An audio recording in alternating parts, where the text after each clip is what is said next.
Joining us now to talk about this and other issues in Mesa, Arizona, Ed Montini. He's a columnist with the Arizona Republic.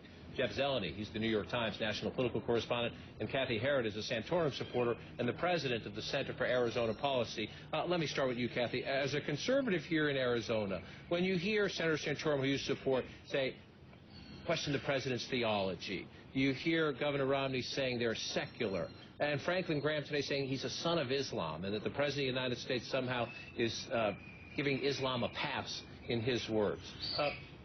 Is that the campaign you want to have? Is that the debate you want to have about President Obama? Well, John, I think what the voters are going to look at is where the candidates stand on the issues, and that's what's of importance to people of faith. So I think whether someone says they're a Christian, God looks upon the heart, not man. So to me, that's not the question. The question is where do the candidates stand on the issues, and I think that's what matters to voters the most. And if you talk to the Democrats, and I talked to David Axelrod today, he says, you know, this is what Republicans, if they can't say the unemployment rate's going up, if they can't say something about the economy, they want to use this as part of a narrative that he's different. He's not like you. I would say that's a losing strategy if that's what you're taking. I mean, ultimately, it didn't work the last time. I can't imagine that it would work again this time.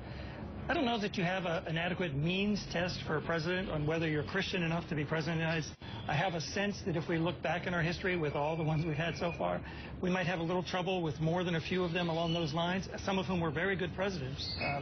It just strikes me as an odd argument to start to make at this stage. But Jeff, is it an odd argument if your focus is on President Obama, perhaps in a more understandable argument if this isn't really about President Obama? This is about, at the moment, a tug-of-war between Gingrich and Santorum to survive, and then Governor Romney to say, whoa, the conservative base of the party seems to be moving. So the rhetoric has changed dramatically in the last 10 days of this race, as all of a sudden Santorum is a threat. He wants to wake up the day after Super Tuesday with Gingrich gone. And so he is just going right and going right and going hard. And this is one of the things that explains why Governor Romney is having a bit of a problem here in the last 2 weeks or so, because it's off. The whole conversation is off his issue set.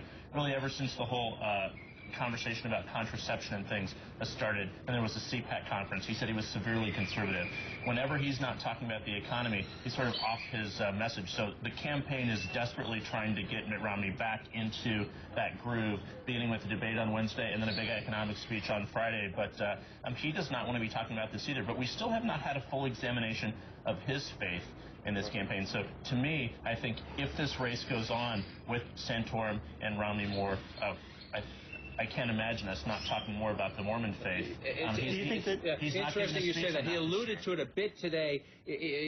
Earlier today in Michigan, he alluded to somebody who said he knew firsthand questions of religious tolerance.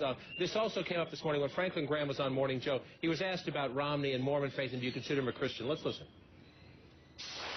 Is he a Christian? He's a Mormon. But he's said that he's part of the Judeo-Christian faith. Do you take him as no, but most Christians would not recognize Mormonism as part of the Christian faith. So he is not a Christian? I'm just saying most Christians would not recognize Mormonism. Now, they believe in Jesus Christ, but they have a lot of other things that they believe in, too, that we don't accept. How different, Cathi, is this conversation in Arizona as opposed to South Carolina, in the sense that if you're here in the West, it's much more common, much more likely to run into Mormons? I think it is different, and I think people in Arizona, we have people come together around shared values, around issue positions. So whether someone is LDS or evangelical Christian or Protestant or Jewish, I don't think that matters as much here. Again, I think the debates about issues, the debates have been incredibly important, and that's what voters are looking for. Where do they each stand on the issues? That's what people want to know. Stand by. I want to talk about the debate in just a minute. I just need to move quickly. Aaron Burnett out front coming up at the top of the hour, and Aaron's here now with a preview. Aaron, what should we look forward?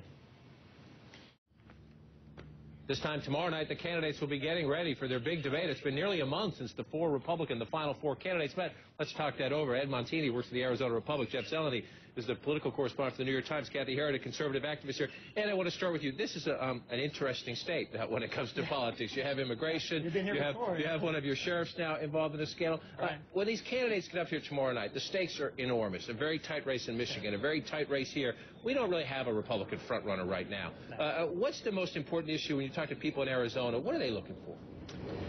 You know, I'm not sure. I think that right now the real dilemma is how do we find the candidate that we think has the best chance to beat Barack Obama. I think that's how certainly the conservative voters in Arizona are looking at it.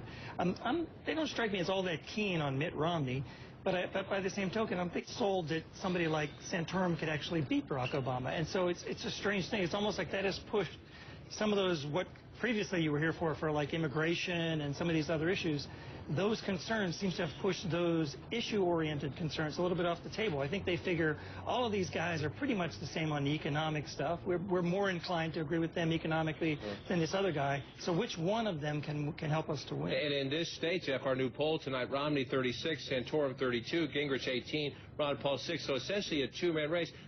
What E.J. Ed just talked about, that's essentially the dynamic of the Republican race. Do we have a front runner? Who's the most electable? And the answers, who, has changed just about every other week. It has changed, and it's really extraordinary that we're even talking about the fact that Mitt Romney is not the front runner anymore, because he has planned so long for this moment. But you talk to voters, and that's it is the situation. So the next 7 days, I don't think we can overstate this, how important they are for the Romney campaign.